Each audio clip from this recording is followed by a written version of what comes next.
Arjun's mother used to punish him a lot. She obviously loved him but was strict with him.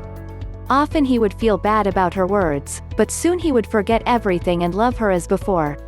Arjun had an aunt, his father's distant cousin sister, who used to live alone in the neighborhood as her husband died in an accident. She loved Arjun more than anything else in the world. For her, there was no one in life except Arjun. She would pamper him, recite stories, teach him, feed him his favorite jalebi and play Ludo and Carom with him. Arjun would spend more time at her house than his home. Once, Arjun caught a bad habit of stealing things from his friends at school. Once or twice, his mother caught him and even beat him up. One day, he stole a 100-rupee note from his aunt's wallet. Most probably his aunt would have spent that money on him, but realizing that her child stole, she got really angry. Arjun's future appeared dark in front of her eyes. Keeping a rock over her heart, she decided to confront Arjun and teach him a lesson for his good. That day, she shouted at Arjun, warned him to not repeat the act ever again.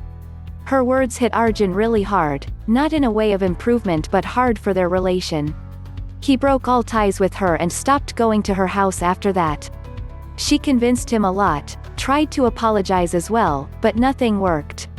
Eventually, Arjun left the habit, but their years-long relationship ended after that one incident.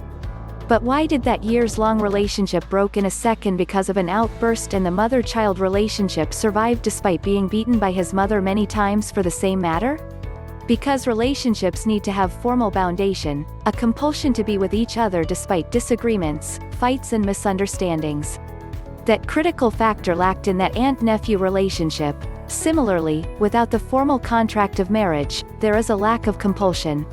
And the worst part of every relationship is that disagreements, fights, misunderstandings, complications ought to happen.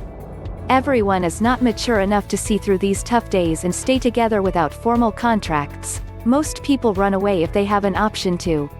Marriage, as a traditional form of relationship, has been criticized a lot, but it will always be an authentic way of having a lifelong relationship. But being in a formal relationship doesn't mean you will take abuse.